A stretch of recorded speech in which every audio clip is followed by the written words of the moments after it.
पाकिस्तान के बीच बढ़ते तनाव पर पूरी दुनिया की नजर है। दोनों देशों के बीच सैन्य गतिविधियां तेज हो गई है, जिससे तनाव और भी बढ़ता हुआ नजर आ रहा है। कई देशों के राष्ट्रीय अध्यक्ष दोनों देशों के बीच मध्यस्थता की कोशिश कर रहे हैं, क्योंकि भारत और पाकिस्तान के बीच जंग का एक लंबा इतिहास रहा है।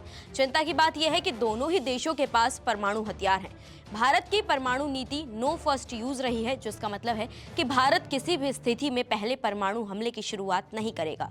इसके बिल्कुल अपोजिट पाकिस्तान की नीति फुल स्पेक्ट्रम डिफरेंस है, यानी वो किसी भी हमले के जवाब में खुद तय कर सकता है कि किस लेवल तक काउंटर अटैक किया जाए। लेकिन ये दोनों पॉलिसी है क्या, और पाकिस्तान में परमाणु हथियारों का नियंत्रण किसके पास है?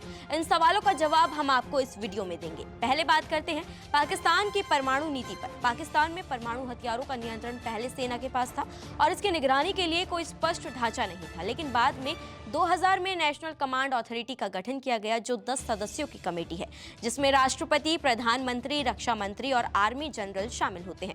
अब समझते हैं नो फर्स्ट यूज और फुल स्पेक्ट्रम डिफरेंस पॉलिसी क्या होती है।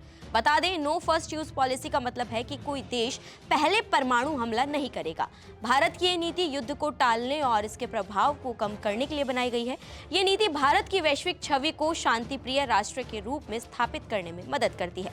वहीं फुल स्पेक्ट्रम डिफरेंस पॉलिसी का मतलब है कि अगर पाकिस्तान पर कोई हमला होता है तो वो जवाब में छोटे से लेकर बड़े परमाणु हमले कर सकता है। ये नीति काफी खतरनाक मानी जाती है, क्योंकि इसके तहत युद्ध जल्दी और तीव्र रूप से बढ़ सकता है। जानकार मानते हैं कि पाकिस्तान की ये नीति वैश्विक स्तर पर उसकी छवि को नुकसान पहुंचाती है, क्योंकि ये तनाव और संकट को बढ़ाने की संभावना को जन्म देती है।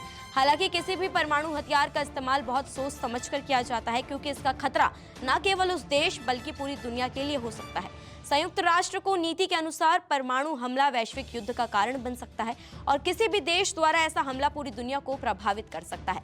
इन दोनों नीतियों के बीच अंतर और इसके प्रभाव को समझते हुए ये सवाल उठता है कि क्या पाकिस्तान कभी परमाणु हथियारों का इस्तेमाल करेगा, या फिर इसके पीछे कोई डर और वैश्विक दबाव हो सकता है।